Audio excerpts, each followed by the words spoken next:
Guys, ये है हमारा ग्रह पृथ्वी, जिसमें सदियों से इंसान इस पृथ्वी के बाहर की दुनिया को जानने में दिलचस्पी रखता है। तो आज हम पृथ्वी के बाहर की दुनिया के सफ़र पर चलेंगे और ये देखेंगे कि पृथ्वी के बाहर की ब्रह्मांडीय दुनिया कैसी दिखती है और यह कितनी विशाल है। जब से मानव सभ्यता इस पृथ्वी पर रह रही है, तब से वह अपनी बुद्धि से तकनीकी क्षमता का विस्तार करती जा रही है और नई नई टेक्नोलॉजी के माध्यम से पृथ्वी के बाहर की दुनिया के जीवन की खोज में लगी हुई है। तो आज हम लोग पृथ्वी के बाहर की दुनिया कैसी दिखती है वो आगे इस वीडियो में देखने चल रहे हैं।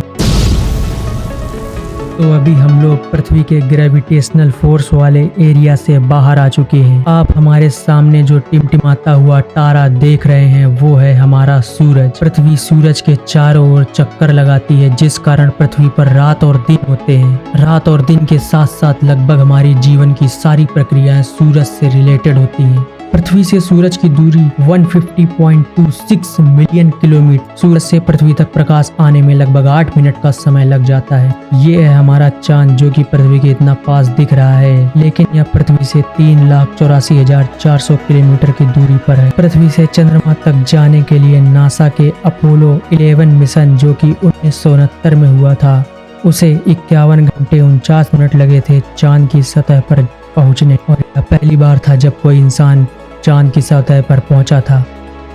तब से आज तक वहां पर अनेक देशों के रोवर्स पहुंच चुके हैं और वहां पर शोध कर रहे हैं। तो चलिए, चांद के बाद हम पृथ्वी से और दूर चलते हैं तो हम देखते हैं कि हमें मिलता है हमारा सोलर सिस्टम। हम देख सकते हैं हमारे सोलर सिस्टम में पृथ्वी के साथ साथ अनेक ग्रह इसके चक्कर लगा रहे हैं, जो कि देखने में एक बहुत ही अद्भुत घटना लगती है। हमारा सूरज केंद्र है हमारे सोलर सिस्टम का, जिसमें सूरज के चारों ओर पृथ्वी के साथ साथ अनेक अन्य ग्रह जो कि हमारे सोलर सिस्टम में है वो इसके चक्कर लगा रहे हैं। तो चलिए, अब हम अपने सोलर सिस्टम से और दूर चलते हैं। सोलर सिस्टम से और दूर जाने पर हमको हमारे सूरज जैसे 100 बिलियन से भी ज़्यादा स्टार्स मिलते हैं और इनसे और ज़्यादा दूर जाने पर हमको मिलती है हमारी गैलेक्सी, जिसका नाम है मिल्की वे। मिल्की वे गैलेक्सी एक बहुत ही दिलचस्प जगह है। मिल्की वे गैलेक्सी का डायामीटर 1,20,000 से 1,80,000 लाइट ईयर्स का है, जो मानवता का जन्म स्थान है हमारा सौर मंडल। इसके गैलेक्टिक केंद्र से लगभग 27,000 प्रकाश वर्ष दूर इसके अंदर स्थित है। हमारा ब्रह्मांड मिल्की वे गैलेक्सी में समाप्त नहीं होता है। मिल्की वे गैलेक्सी इसका एक धूल के बराबर कण है। तो चलिए, अब हम अपनी मिल्की वे गैलेक्सी से और दूर चलते हैं तो हम देखते हैं कि हमको हमारी मिल्की वे जैसी 100 बिलियन से बहुत ज़्यादा गैलेक्सीज मिलती है हमारे लाखों प्रकाश वर्ष दूर। हमारा ब्रह्मांड इतना विशाल है कि इसकी कल्पना करना भी बहुत ज़्यादा मुश्किल हो जाता है कि इसका अंत कहाँ है और इसका स्टार्टिंग पॉइंट कहाँ है। अब हमको केवल और केवल गैलेक्सी और गैलेक्सी ही मिल रही है। हमारी मिल्की वे गैलेक्सी से बाहर जाने में ही लाखों सालों तक का समय लग सकता है। जब हम प्रकाश की रफ्तार से ज़्यादा तेज जाएंगे तब। तो चलिए, एक बार हम अपने ग्रह पृथ्वी पर वापस चलते हैं। ये हम लोग अब पहुंच चुके हैं अपने सौर मंडल और ये है हमारा ग्रह पृथ्वी। और अब हम लोग जा रहे हैं पृथ्वी ग्रह पर दोबारा। ये हम लोग वापस आ चुके हैं पृथ्वी ग्रह पर, जो कि मानवता का जन्म स्थान है।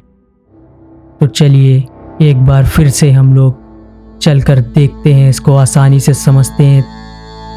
पृथ्वी के ग्रेविटेशनल फोर्स से बाहर जाने पर हमको मिलती है हमारी अर्थ, और इसके बाद और दूर जाने पर हमको मिलता है हमारा सोलर सिस्टम। और इनर सोलर सिस्टम से और ज़्यादा दूर जाने पर हमको मिलता है आउटर सोलर सिस्टम। और आउटर सोलर सिस्टम से और दूर जाने पर हमको मिलते हैं हमारे क्लोजेस्ट स्टार्स। और क्लोजेस्ट स्टार से और ज़्यादा दूर जाने पर हमको मिल्की वे गैलेक्सी मिलती है। और मिल्की वे गैलेक्सी से और दूर जाने पर हमको लोकल ग्रुप ऑफ गैलेक्सीज मिलती हैं। और लोकल ग्रुप ऑफ गैलेक्सी से और दूर जाने पर हमको मिलते हैं लैनिका। और इससे और दूर जाने पर लोकल सुपर क्लस्टर्स मिलते हैं। और ये है हमारा ऑब्जर्वेबल यूनिवर्स। इसके आगे वैज्ञानिक अभी तक अपने टेलीस्कोप से नहीं देख पाए हैं। इस देखने के क्रम को 9 पार्ट्स में डिवाइड किया गया है, जो कि आपके सामने है। ये हमारी मिल्की वे गैलेक्सी, जिसके अंदर हमारा सौर मंडल है, और सौर मंडल में है हमारी पृथ्वी, जो मानवता का जन्म स्थान है। और पृथ्वी के चारों ओर चक्कर लगा रहा है हमारा चंद्रमा।